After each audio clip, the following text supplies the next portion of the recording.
Hello and welcome to our third episode of Twisted Fixer. Who are we? We are a life coaching duo with a passion for travel. And today's topic is going to be on travel, actually in New Orleans.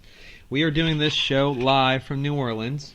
And today we actually got to see what New Orleans is like during the coronavirus pandemic that's going on. And although it's not at the peak where I think everything was closed. Pretty close. It's technically open. But Phase 2, I think it's called. Yeah. But a lot of businesses still have chosen not to open. There's a lot of restrictions. There's a lot of businesses that close at 7. And, of course, normally this was a city that was 24 hours a day going. So it's sort of close to a ghost town. Yeah, this time last year, I mean, you couldn't even find a place to stay on a Friday, Saturday night. So now, I mean, we're in a top-notch hotel, and we got it for a fraction of the price that you would pay during this time of year, you know. And funny story is we were looking for somewhere to go to lunch today, and everywhere closed at 2, and the ones that didn't close at 2 were takeout only. Well, in New Orleans, you really can't take out. You're not going to sit in some hotel room and eat pizza and, you know, a greasy burger dripping all over your bedspread. That's better suited for people that live here, which is great. But if they're on their lunch break from work or they're used to getting stuff to go and going back home and eating, but if you're on vacation, then you're schlepping it all the way back to a hotel room and then just sitting in the hotel room.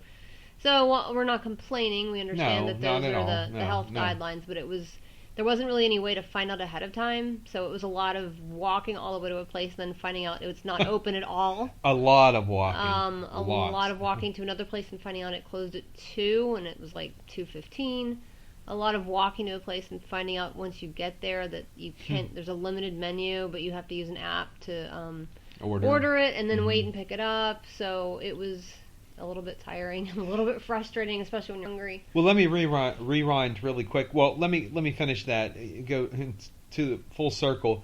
We ended up eating it. We found a Rouse's supermarket. Rouse's are their grocery chains down here in the South, and we ended up eating in at the supermarket. They actually had a burrito bar. It was really good. Everything was super affordable. I mean, both of us ate for under $20, and that was with a drink. So. Which is also a reminder to be open to sort of following, fate, destiny, whatever. We were both pretty grumpy by the time we just settled for it. And we walked in, and we'd never been in there before, and it was huge, and there was a lot of cool things that we could have eaten even besides that. But then we saw a sign that said burrito bar, and we were both really happy with the food. And it's probably something we wouldn't have ever tried or known about. So we wouldn't have. So it was a happy accident, and it wasn't worth being stressed about. But it was just frustrating not knowing ahead of time what was open and what wasn't until we got all the way there. I guess we could have tried calling some places after we realized the first one or two, but it seemed like more work, more hassle than it was worth. We just were hungry and tired. So let me go rewind why we actually came down here. We actually came down here on business. We came down here to go to the Mexican consulate to get visas, temporary residency visas to live in Mexico. And the good news is... Well, wait. So we pull up at this federal building, and it's all Hispanics, non-speaking, most of them, and we looked like sore thumbs. We stuck out, but everybody was so nice. The people that we interacted with were very, very nice, especially the guard at the door.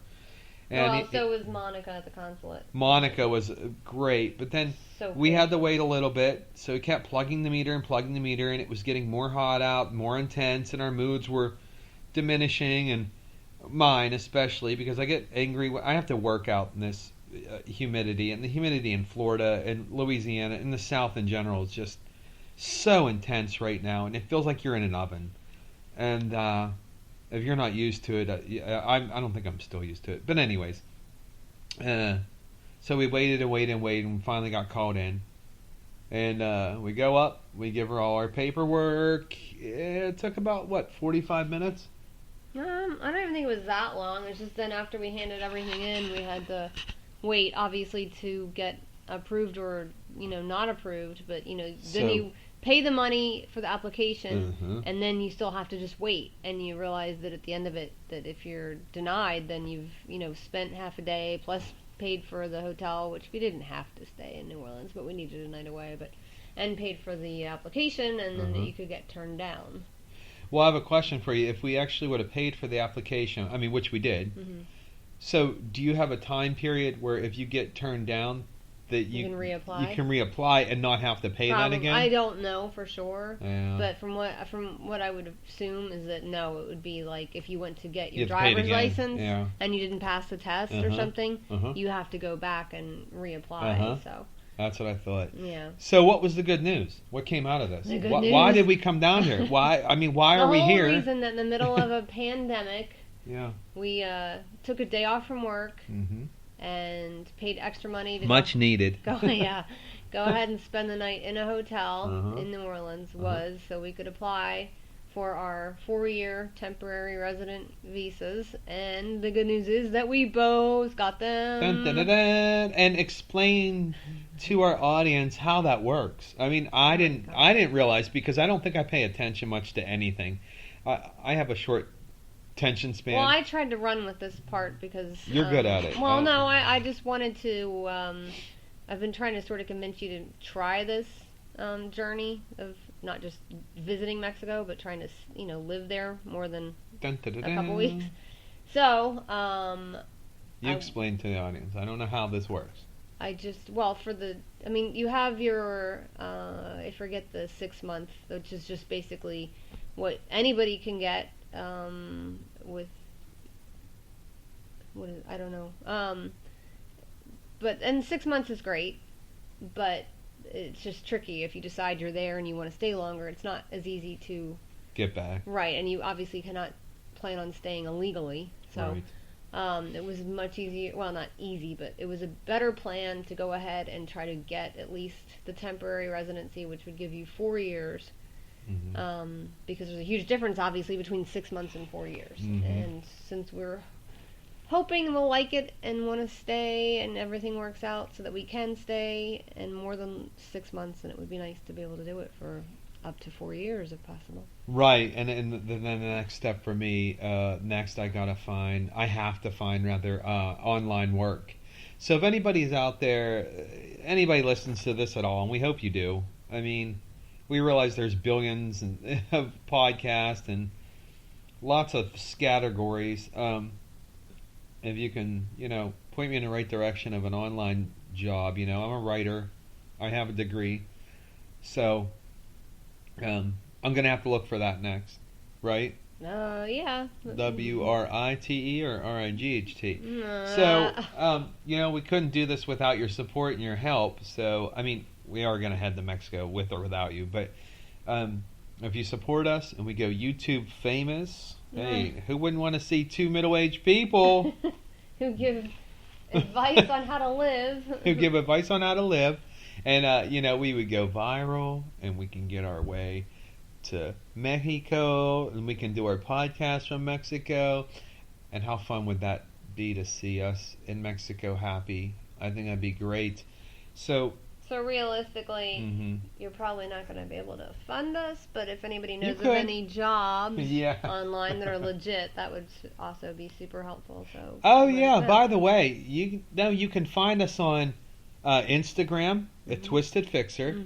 We also have an email at twisted.fixer@gmail.com. We're on Facebook. And we do have a website where we keep a blog going. And what's our website?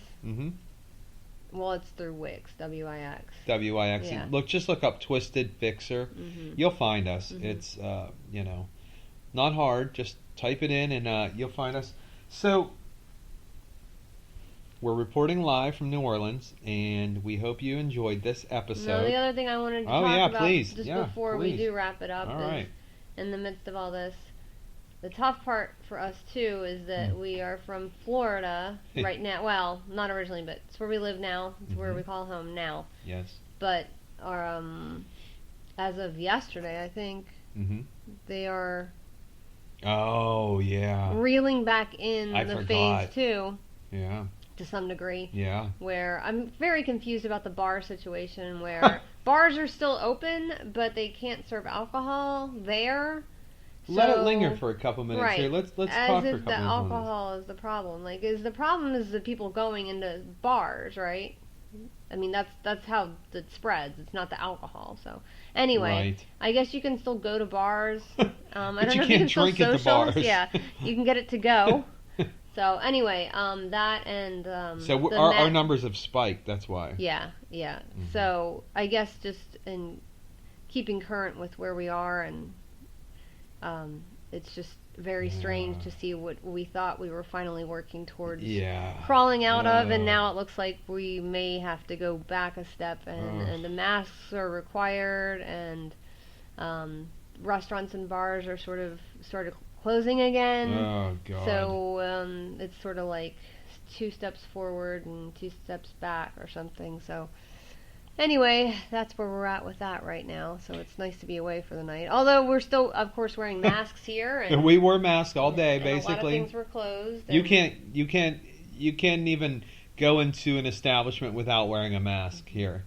And I'm buying into it now. You know, at first I didn't buy into it. I really couldn't have cared less. We wore it at first, but we wore it against our will, you know. Sort of. We really didn't want to wear them. No. I mean, but now I really realize why you have to wear them. Yeah. And because I think this thing is real. It's scary, and I thought the whole thing was some made-up crap. But being in my favorite city, which is New Orleans, and seeing it the way it is, it's really sad and it's depressing. And this just confirmed how real this actually is. So, you know. And I have to at least say that this is my first trip to New Orleans sober. Oh, that's right. That's right. Let's give a round of applause here. Hold on one second. You can find applause for me? I found it.